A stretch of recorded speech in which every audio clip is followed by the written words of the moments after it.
Hey everyone, Nick here again, back to talk about Fear the Walking Dead. And this is my review of episode 2. And I said after the premiere that I wasn't sure if the main cast would be able to really keep up the momentum that the new characters were able to give the show. But I'm happy to say that I was very wrong. And this episode maintained the momentum of the premiere, and it was so well made. I'm going to start with the two characters that I have really had trouble warming to over the past 3 seasons. Madison and Nick.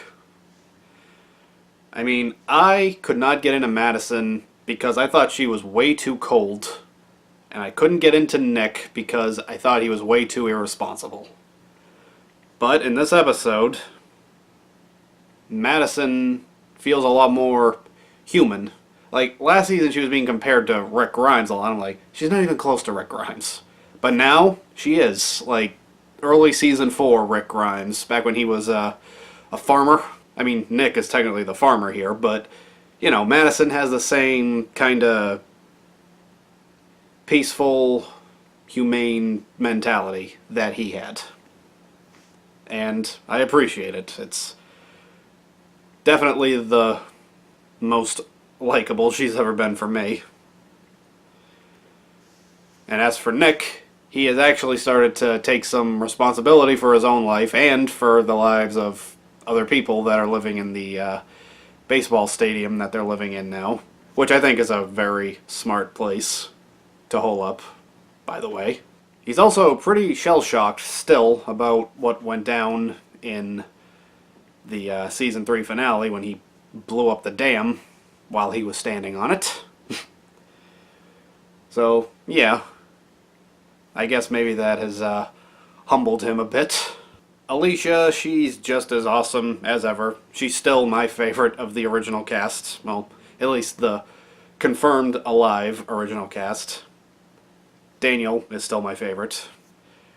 No word on him yet, though. But yeah, Alicia is still just as awesome as she was for me last season and the season before, but not in season 1, where she was my actual least favorite. I mean, back then I thought she was just bratty and snooty and selfish, and I'm like, I just want you to die. But now I'm like, please don't die. I will literally lose so much interest in this show. Strand, he's still just as cool as ever, but he is a little haunted by what he did in the season 3 finale, which is where he let the Proctors take over the dam and personally shot Daniel in the face. And I was kind of worried they were just going to brush right over that, but no, he is most definitely haunted by it, and I think that's an interesting new layer to his character, and he's already a pretty interesting character. He's my second favorite of the original cast that's confirmed alive. And Luciana, finally getting some things to do. I mean, I loved her in season 2, and then she just immediately disappeared last season. I don't know why. I mean, I thought maybe the actress got pregnant or something, but no, that's not what happened. At least I don't think that's what happened. I didn't read that anywhere. So yeah, I'm very happy that this season they're finally doing stuff with her, like they should have done last season. We also got 2 new characters this week. Naomi, played by Jenna Elfman. I like her because she's a very realistic and interesting character. Like, if the zombie apocalypse were to happen, there would be a lot of, like, broken, traumatized, shell-shocked people that are just going to want to be out there on their own. There's going to be a lone wolf in it, and whenever they come across anyone else, they're just like, leave me alone. So yeah, I think that's a very realistic character trait. And we also met who seems to be the season's villain, Mel.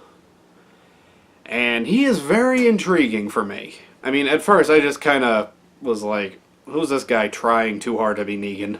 But I read some articles and interviews and listened to the actor Kevin Zegers on Talking Dead saying that he's more of a philosophical, existential threat. Like, he and his group, they're not directly trying to hurt anyone there.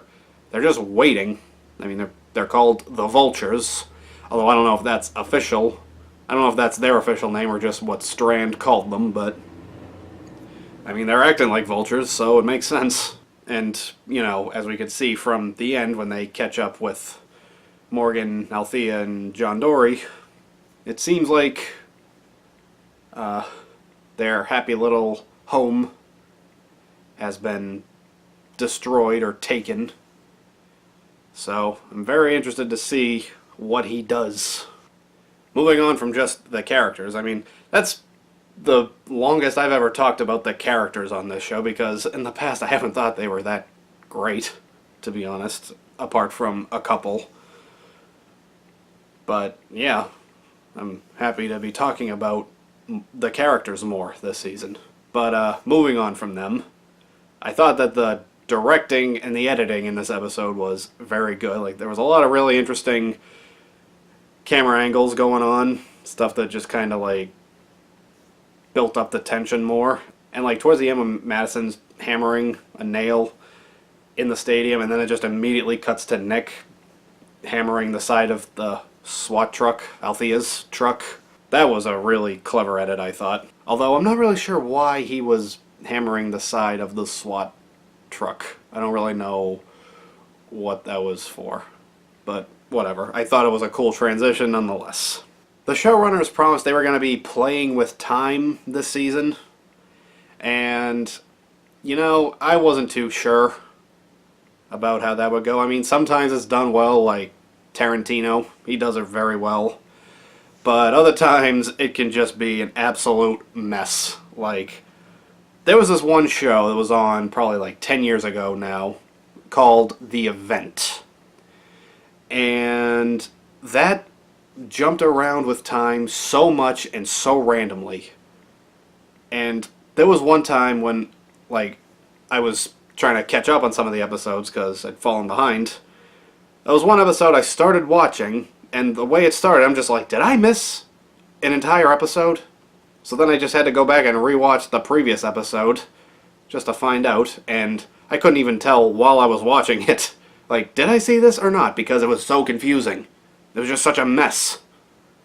But I'm happy to say that so far it's very engaging with Fear the Walking Dead. It doesn't feel forced at all, and it actually seems to be benefiting the show. So they're doing it right, which I greatly appreciate.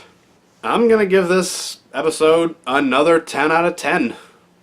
This episode was as good as the premiere, and just these first two episodes, man, they've been on fire. Like, Fear the Walking Dead is really killing it this season. 2 episodes in, it's already the best season they have ever had. And if they can keep this up, in no time at all, it will surpass the main show. At least season 8. For a lot of people, it already has. For me, I'm like, well, it has only been 2 episodes. But in the entirety of season 8, I only gave 2 episodes a perfect 10 out of 10. The premiere and the finale.